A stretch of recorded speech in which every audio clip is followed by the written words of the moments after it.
सुंदर काली बहू। कल्याणी की बहू जानवी का रंग काला है। बावजूद इसके जो भी उसे देखता तो उसकी तारीफ किए बिना नहीं रह पाता, क्योंकि वो बहुत सुंदर है। लेकिन कल्याणी और उसका बेटा प्रेम जानवी को अपने घर के लायक नहीं समझते हैं और हमेशा अपनी किस्मत को कोसते रहते कि उन्होंने इतनी काली लड़के से शादी क्यों की।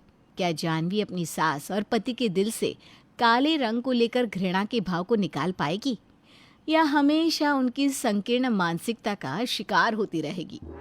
माँ, मैं 3-4 दिन के लिए शहर से बाहर जा रहा हूँ। जानवी से कह देना कि मेरी ज़रूरत का सारा सामान रख दे।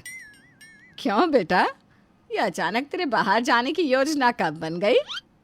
माँ, हमारे ऑफिस की तरफ से एक प्रोग्राम हो रहा है जिसमें सभी एम्प्लॉयज़ को अपने परिवार के साथ वहाँ जाना है। अच्छा, तो बेटा तू अकेला ही जा रहा है? तो किसे लेकर जाऊँ माँ? आप जा नहीं सकती और आपकी बहू कहीं जाने लायक है नहीं। अगर मैं अपने साथ इसे वहाँ पर ले गया तो सब मेरा मजाक उड़ाएंगे। बेटा बात तो तू ठीक बोल रहा है। माँ, आपको पता है मेरे दोस्तों की बीवियाँ दूध की तरह गोरी हैं। पता नहीं क्यों आपने मेरी शादी इससे करवा दी। अरे बेटा, अब हो गई तो हो गई शादी, लेकिन क्या कर सकते हैं। चल मैं बोल देती हूँ जानवी को कि तेरा सामान पैक कर दे। प्रेम थोड़ी देर बाद घर से निकल जाता है और 3 दिन बाद देर रात को अपने घर आता है। उसके साथ उसके कुछ दोस्त भी होते हैं। तभी वो जानवी को आवाज़ देता है। जानवी, जानवी। जी, आपने बुलाया? जानवी, मेरा सामान कमरे में रख दो और मेरे दोस्तों के लिए चाय बना कर लाओ। जानवी प्रेम का सामान लेकर चली जाती है और थोड़ी देर बाद सभी के लिए चाय बनाकर ले आती है और प्रेम के दोस्तों को चाय देकर चली जाती है। तब उसका एक दोस्त कहता है, प्रेम, ये कौन है? प्रेम झूठ बोलते हुए कहता है, अब ये हमारी नौकरानी है। वो माँ घर में अकेली रहती है ना, तो मैंने इसे घर में रखा हुआ है। कमाल है, हमें तो लगा तेरी वाइफ है। ये और मेरी वाइफ? ऐसा कैसे हो सकता है? प्रेम, ये लेडी कहीं से भी नौकरानी नहीं लग रही है। कितनी सुंदर है। बोलने का तरीका भी अच्छा है और पढ़ी लिखी भी लग रही है। किसी अच्छे घर की लग रही है।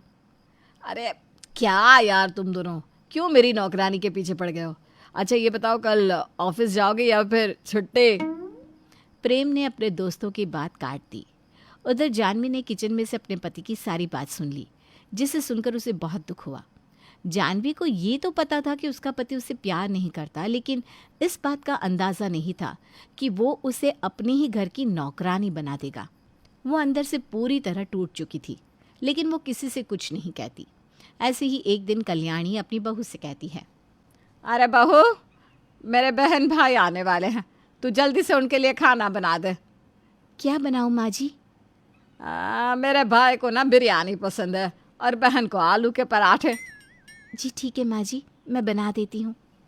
लेकिन बहू, तू खाना बनाकर अपने कमरे में चली जाना और जब तक मैं ना बोलूँ तब तक बाहर मत आना। क्यों माँ जी? क्योंकि हमारे घर में कोई भी इतना काला नहीं है। मेरे भाई बहन ने अगर तुम्हें देख लिया ना तो मुझसे कहेंगे कि तूने अपने बेटे की इतनी काली लड़के से शादी क्यों करा दी। इसलिए मुझ पर मेहरबानी करो और अपने कमरे में ही रहो। जानवी को अपनी सास की बात सुनकर बहुत दुख होता है। वो खाना बनाकर अपने कमरे में चली जाती है। थोड़ी देर बाद कल्याणी के भाई बहन आते हैं और शाम को घर से जाते समय कल्याणी की बहन कल्याणी से पूछती है, अरे कल्याणी, तुम्हारी बहू कहाँ है? दिखाई नहीं दे रही।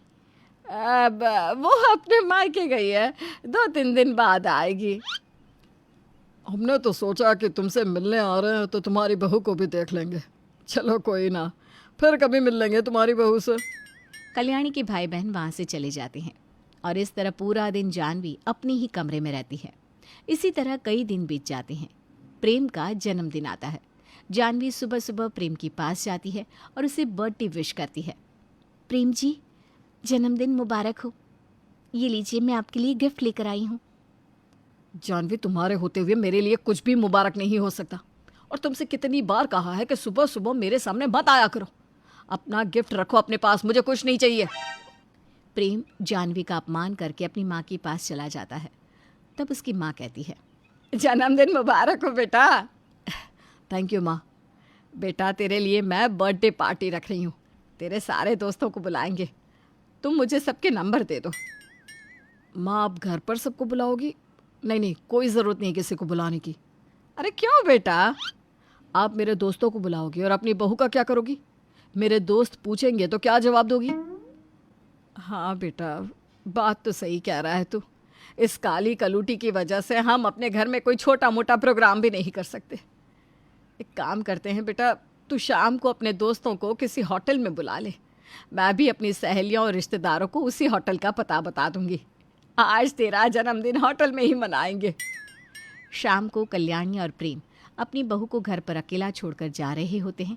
तभी कल्याणी जानवी से कहती है, जानवी, खाना मत बनाना, हम तुम्हारे लिए खाना बाहर से ले आएंगे। और खिड़की दरवाजे अच्छी तरह से बंद कर लेना, हमें आने में थोड़ा लेट हो जाएगा। जानवी अपने पति और सास का ऐसा बर्ताव देखकर बहुत रोती है।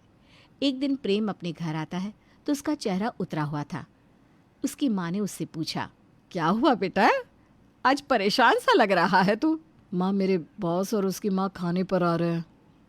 अरे तो तू इतना परेशान क्यों हो रहा है, आने दे। लेकिन माँ, तुम्हारी बहू के बारे में क्या कहेंगे? अगर मेरे बॉस ने देखा कि मेरी बीवी इतनी काली है तो क्या इज्जत रह जाएगी मेरी?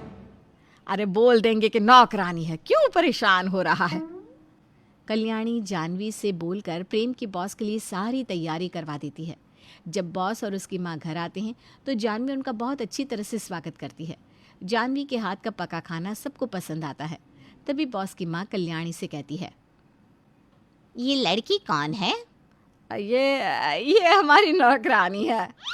क्या नौकरानी? इतनी सुंदर लड़की है ये तो, और ये नौकरानी तो कहीं से भी नहीं लग रही। ये आपको सुंदर लग रही है? जिसका रंग काला होता है तो क्या वो सुंदर नहीं होता? अरे इसके नैन नक्श तो देखो, कितनी प्यारी है। कल्याणी बॉस की माँ की मुंह से अपनी बहू की सुंदरता की बात सुनकर हैरान रह जाती है।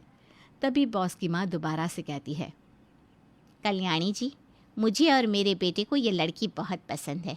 आप इसके माता पिता से मेरे बेटे की शादी की बात चलाइए ना। बहन जी, ये क्या बोल रही हो आप? बहन जी, आप इतनी हैरान क्यों हो रही हो? नौकरानी है इसलिए? देखिए, हमें इस बात से कोई फ़र्क नहीं पड़ता कि वो क्या है। हमें लड़की बहुत पसंद है। आप इसके घर वालों से शादी की बात चलाइए। बॉस की माँ की बात सुनकर प्रेम बोल पड़ा, अब वो बात नहीं है मैडम, ये लड़की पहले से ही शादीशुदा है। प्रेम की बात सुनकर बॉस की माँ को बहुत दुख हुआ और वो कहने लगी, शादी हो चुकी है तो फिर क्या कर सकते हैं। लेकिन ये लड़की है बहुत सुंदर, कितनी प्यारी है। खाना भी बहुत अच्छा बनाया है। बात करती है तो रस घोल देती है। बहुत खुश नसीब होगा इसका पति और इसके ससुराल वाले, जिन्हें ऐसी लड़की मिली। बॉस की माँ की बात सुनकर कल्याणी और प्रेम को पहली बार ऐसा लगता है कि वो जो कह रही हैं वो ठीक कह रही है। कल्याणी ने अपनी बहू को और प्रेम ने अपनी बीवी की सुंदरता को कभी देखा ही नहीं था। उन्होंने तो बस उसके रंग को ही देखा। कल्याणी और प्रेम एकटक जानवी को देखे जा रहे हैं और जानवी चुपचाप अपने काम में लगी है।